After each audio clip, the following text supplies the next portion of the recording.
आप सभी मसीह भाई बहनों को प्रभु यीशु मसीह के नाम में जय मसीह की, परमेश्वर के नाम की स्तुति और महिमा हो।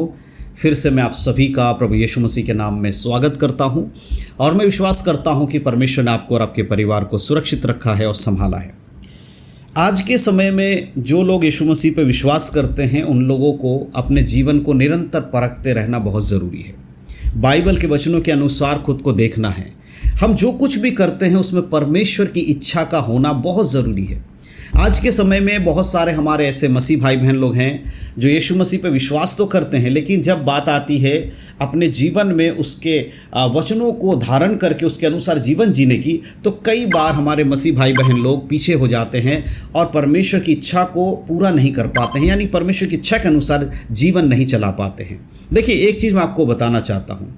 अगर आपके साथ ऐसा होता है कि आप बहुत मेहनत करते हैं, बहुत काम करते हैं, लेकिन कभी भी आपके जीवन में शांति नहीं है, कभी आपको उस काम से जो प्रतिफल आपको मिलना चाहिए वो नहीं मिल पा रहा है। बहुत बार ऐसा होता है, बहुत सारे हमारे मसीह भाई बहन लोग हमें कमेंट करते हैं, मैसेज करते हैं और हमें बताते हैं कि पास्टर, हम लोग प्रभु में विश्वास करते हैं, लेकिन हम जो भी मेहनत करते हैं, मजदूरी करते हैं, बिजनेस करते हैं, नौकरी करते हैं, उन सबको करने के बाद भी हमारे जीवन में बहुत सारी आर्थिक परेशानियाँ आ जाती हैं। तो मेरे प्रियो, आज का ये जो मैसेज है, आज का जो संदेश है, आपको सुनना और देखना आपके लिए बहुत ज़रूरी है, क्योंकि आज मैं बाइबल के वचनों से आपको कुछ ऐसी बातें बताने वाला हूं जिनको अगर आप जान लेते हैं बाइबल के अनुसार और समझ लेते हैं और अपने जीवन में अगर उसको लागू करते हैं, तो आप जो काम करते हैं उस काम में परमेश्वर की इच्छा का होना जब आप शामिल करेंगे तो आपके उस काम का जो प्रतिफल आपको मिलना चाहिए वो आपको मिलेगा। चाहे वो आपकी नौकरी में हो, बिजनेस में हो, आपके परिवार में हो, आपकी आर्थिक स्थिति में, हर जगह परमेश्वर आपको सहायता करेंगे। लेकिन सबसे इम्पॉर्टेंट बात है कि आपके जीवन में परमेश्वर का वचन होना बहुत ज़रूरी है। इसके लिए हम एक वचन आज पढ़ेंगे। आज हम मनन के लिए भजन संहिता से कुछ बातों को समझेंगे।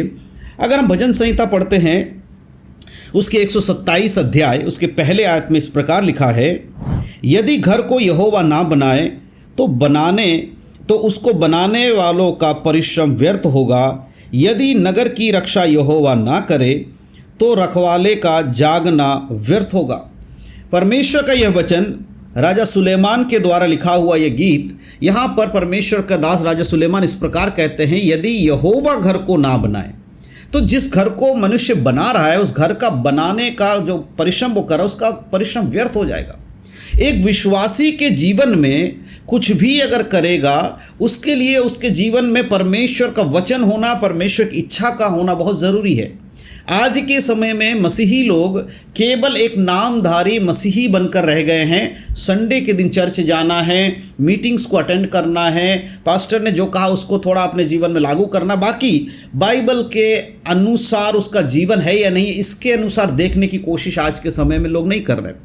इसके कई कारण हैं। मैं नहीं कह रहा हूँ कि जानबूझ के लोग कर रहे हैं, कई कारण हैं। एक समय की बहुत कमी, आज के समय में सब व्यस्त हैं, सबका अपना अपना कार्य है, इसीलिए वो प्रभु के वचनों को समय देने के लिए उसका समय नहीं है। लेकिन मेरे प्रियो, हमारा जीवन, सबसे महत्वपूर्ण जीवन ये है कि अगर हम प्रभु हमारे जीवन में नहीं हैं तो हमारे संसारिक कामों को करने से हमें कोई लाभ नहीं होने वाला। अगर हमें परमेश्वर की ओर से लाभ चाहिए तो परमेश्वर के वचन के अनुसार जीवन जीना होगा। अगर आप अपने परिवार को बना रहे हैं या अपने परिवार के चीज़ों को सोच रहे हैं, अपने बच्चों के बारे में सोच रहे हैं, अपने पत्नी के बारे में, अपने पति के बारे में, अपने माता पिता के बारे में, अपने जो घर के लोगों के बारे में या अपनी कलीसिया के बारे में, किसी के बारे में भी अगर आप अच्छा सोच रहे हैं और आप उस कार्य को करना चाहते हैं, तो आपके उस योजना के अंदर परमेश्वर का होना, उसकी इच्छा का होना अनिवार्य है। अगर परमेश्वर की इच्छा उसमें नहीं है तो वो कार्य सफल नहीं हो पाएगा। संसारिक दृष्टि में तो शायद वो आपको अच्छा लगेगा, लोगों के सामने वाहवाही का कारण बन सकता है, लेकिन अंदरूनी रूप से आपके जीवन में उसका कोई प्रतिफल नहीं है, आत्मिक रूप में कुछ नहीं है। क्योंकि वचन में लिखा है, यदि घर का बनाने वाला है वो परिश्रम करता है और यहोवा उसको ना बनाए, यानी घर को बनाने में यहोवा की मदद अगर नहीं है, परिवार को चलाने में अगर यहोवा की मदद नहीं है, तो उस व्यक्ति का मेहनत बेकार हो जाएगा। अगर हम नीति वचन की किताब उसका 3 अध्याय, और अगर नीति वचन के 3 अध्याय को आप पढ़ते हैं तो देखिए 3 के 5 में समझिए क्या लिखा है। 3 के 5 में लिखा है, तू अपनी समझ का सहारा ना लेना, वरन संपूर्ण मन से यहोवा पर भरोसा रखना। अपनी समझ का सहारा लेकर जब आप कुछ करते हैं तो वो केवल इस संसार में अच्छी बातें हो सकती है, प्रभु की दृष्टि में नहीं। अपनी समझ का सहारा हमें नहीं लेना। हमारे लिए परमेश्वर है, हमारे लिए पवित्र आत्मा है। जब भी हम कुछ करते हैं, देखिए छोटी छोटी बातों में ध्यान देने की ज़रूरत है। लोगों को लगता है छोटी छोटी बातों में कौन ध्यान देता है, परमेश्वर तो बड़ी बड़ी चीज़ों को करने वाला, छोटी छोटी बातों को क्यों परमेश्वर ध्यान देगा। लेकिन जब एक मसीह व्यक्ति के जीवन में छोटी छोटी बातों पर जब वो ध्यान देगा, छोटी छोटी बातों को लेकर जब परमेश्वर के सामने आएगा, तब परमेश्वर उसके लिए बड़ी बड़ी बातों को रखेगा। हालेलुया। जो छोटे चीज़ों में विश्वस्त होता है, परमेश्वर उसको बड़े चीज़ों का अधिकारी बनाता है। जब आप घर बना रहे हैं या कोई भी काम कर रहे हैं, उसमें अगर परमेश्वर आपका साथ नहीं दे रहा है या परमेश्वर की इच्छा के अनुसार आप नहीं कर रहे, तो आपका परिश्रम करना, मेहनत करना बेकार है। यदि नगर की रखवाली करने वाला रखवाली कर रहा और यहोवा उसके साथ नहीं है, तो उसका जागना व्यर्थ है। और यहाँ नीति वचन में क्या लिखा है कि तू अपने बुद्धि का, अपने समझ का सहारा नहीं लेना, परंतु संपूर्ण मन से यहोवा पर भरोसा रखना। और उसके 6 में लिखा है, उसी को स्मरण करके सब काम करना, तब वह तेरे लिए सीधा मार्ग निकालेगा। परमेश्वर को स्मरण करके सारे कामों को जब आप करते हैं, तब परमेश्वर आपके लिए सीधा मार्ग निकालते हैं। क्या आज के समय में आप जो कुछ भी करते हैं उसमें परमेश्वर की इच्छा है? क्या आप अपने जीवन को देखकर ये बोल सकते हैं, हाँ मैं जो कुछ करता हूँ उसमें परमेश्वर मेरे साथ खड़ा है? मेरे प्रियो, परमेश्वर आपके मेहनत का प्रतिफल आपको देना चाहते हैं, लेकिन सबसे इंपॉर्टेंट है क्या आप उसकी इच्छा में चल रहे हैं। भजन संहिता 127 के जब आप 2 आयत पढ़ते हैं, लिखा है, तुम जो सवेरे उठते और देर करके विश्राम करते हो और दुख भरी रोटी खाते हो, ये सब तुम्हारे लिए व्यर्थ ही है, क्योंकि यहोवा अपने प्रियों को यूं ही नींद प्रदान करता है। हालेलुया। आपकी मेहनत, आपकी दिनचर्या, ये सब कुछ आप करके अगर आपके मन में शांति नहीं है, तो आप अगर परमेश्वर पे विश्वास करने वाले व्यक्ति खुद को कहते हैं, तो क्या उससे आपको लाभ हो रहा है? क्योंकि परमेश्वर कहता है जो उसका प्रिय है, जो उसका डरवैया है, परमेश्वर उसको यूं ही नींद प्रदान कर देता है। आज देखिए कितने लोग हैं जिनके पास धन संपत्ति है, पैसा है, लेकिन वो शांति से सो नहीं पाते हैं, उनको अच्छी नींद नहीं आती है। लेकिन अगर आपको अच्छी नींद आ रही है, आपको सोने में परमेश्वर मदद कर रहा है, तो आप उन लोगों से कहीं बेहतर हैं जो परमेश्वर को नहीं जानते हैं। हमारा परमेश्वर हमारी मेहनत करने के बाद भी, हमारे जीवन में परेशानियों को होने के बाद भी, दुखों के होने के बाद भी, हमारे जीवन में कर्जे में लोग डूबे हुए हैं, बहुत सारे मसीह लोग कर्जे में हैं, बहुत सारे मसीह लोग परेशानी में रहते हैं, उसके बाद भी जब वो प्रार्थना करते हैं, प्रभु के हाथों में अपनी परेशानियों को रखते हैं, प्रभु उनको उनके परेशानियों से बाहर निकालता है। और जब वो अपने बिस्तर में जाकर सोते हैं, उनको आराम की नींद परमेश्वर देता है। क्यों? क्योंकि परमेश्वर हमें यूं ही नींद प्रदान करता है जो उसके डरवैये हैं, जो उस पर विश्वास करते हैं। क्या आप परमेश्वर पर विश्वास करते हैं?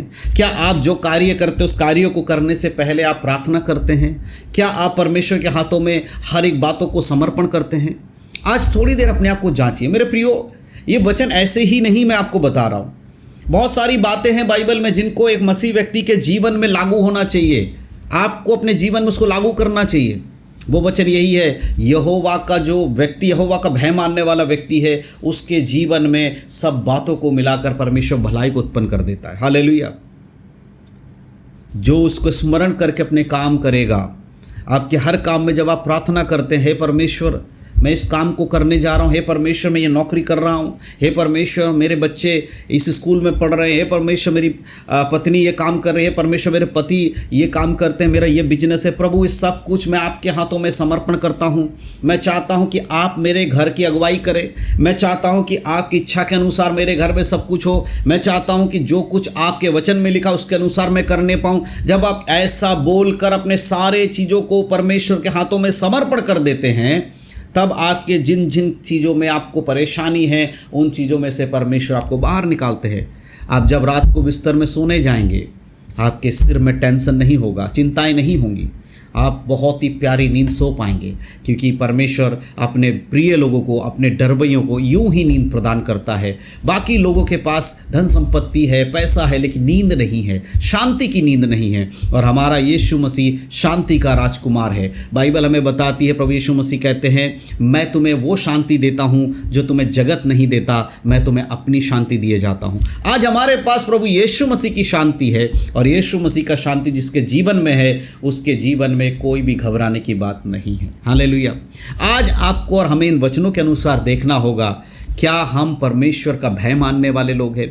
क्या हम अपने रोज़मर्रा के कार्यों में परमेश्वर से प्रार्थना करके शुरू करते हैं? क्या हम दिन की शुरुआत प्रार्थना में करते हैं? क्या हम रात को सोने से पहले प्रार्थना करते हैं? क्या हम अपने नौकरी में जाने से पहले प्रार्थना करते हैं? या हमारे बिजनेस में जो कुछ कर रहे हैं ईमानदारी से करने के लिए प्रार्थना करते हैं? यानी हर चीज़ में यहोवा अगर हमारे उन कार्यों में है, तो हमारे घर का बनाने वाला अगर यहोवा है, तो फिर हमारे लिए कुछ भी व्यर्थ नहीं होगा। आज ये बातें हम सबको समझनी है, आपको समझना है। मेरे प्रियो, परमेश्वर का वचन व्यर्थ नहीं जाता। जो उस पर विश्वास करता, उसके अनुसार जीवन जीता है, उसके जीवन में ये वचन कार्य करता है। तो मैं विश्वास करता हूँ कि आज इस मैसेज के द्वारा, इन वचनों के द्वारा जो बातें मैंने आपको बताया, आप समझ पाए हैं। तो ज़रूर आप अपने जीवन में इन बातों को लागू कीजिए। आइए एक क्षण हम लोग प्रार्थना करेंगे। सर्वशक्तिमान पिता परमेश्वर, मैं फिर से आपका धन्यवाद करता हूँ इस सुंदर समय के लिए जो आपने हमें दिया। परमेश्वर, आपके नाम की स्तुति और महिमा हो। फिर से प्रभु, मैं आपके चरणों में आता हूँ। आज जिन लोगों ने भी इस वचन को सुना है प्रभु, आपके दिए हुए कलाम को सुना है प्रभु, उन सभी को मैं आपके बलवंत हाथों में समर्पण करता हूँ। मेरे परमेश्वर पिता, यीशु मसीह के नाम से उनके जीवन में शांति आए प्रभु जी। जो अपने आप को आपके हाथों में समर्पण करेंगे प्रभु, उनके जीवन में आपका उद्धार आने पाए परमेश्वर। उनके आर्थिक ज़रूरतों को आप पूरा करना प्रभु। जिनके घर में दिक्कतें हैं, उन दिक्कतों को आप दूर करना परमेश्वर। सबसे बड़ी चीज़ पिता, कि वो अपने जीवन में आपके वचन को लागू करके सारे कामकाज को करने पाए पिता। धन्यवाद करता हूँ। हर एक बातों को आपके हाथों में समर्पण करके प्रार्थना विनती उद्धार करता यीशु मसीह के नाम से मांगता हूँ, आमीन। परमेश्वर के नाम की स्तुति हो, परमेश्वर के नाम की महिमा हो। इन सब बातों के द्वारा परमेश्वर आप सबको आशीष दे। और अगर आपके मन में कोई सवाल है, बहुत सारे लोग हमारे वीडियोस देखते हैं, उसके बाद हमसे कांटेक्ट करते, सवाल पूछते हैं कमेंट में। अगर आप भी किसी विषय को लेकर कोई सवाल पूछना चाहते हैं या कुछ भी आपके मन में डाउट है, तो आप इस वीडियो के कमेंट बॉक्स में नीचे कमेंट में लिख दीजिएगा। आने वाले समय में अगर ज़्यादा कमेंट एक ही विषय को लेकर आएगा, मैं उस पर वीडियो बनाकर आप तक उसका जवाब ज़रूर पहुँचाऊँगा। अन्यथा मैं आपके कमेंट का जवाब कमेंट में लिख के आपको ज़रूर दूंगा। तो ज़रूर आप लोग कमेंट कीजिए, जो भी आप जानना चाहते हैं, बताना चाहते हैं, आप कमेंट कर सकते हैं। हम आपके कमेंट्स को पढ़ेंगे और आपको जवाब ज़रूर देंगे। और इस वीडियो को अपने मसीह भाई बहनों में शेयर करिए, ताकि ज़्यादा से ज़्यादा लोगों तक परमेश्वर का वचन पहुंच सके। प्रभु यीशु मसीह के नाम में आप सभी को जय मसीह की। God bless you. आशीषित रहें, प्रभु में बढ़ें, उद्धार में बने रहें, यीशु मसीह के नाम में, आमीन।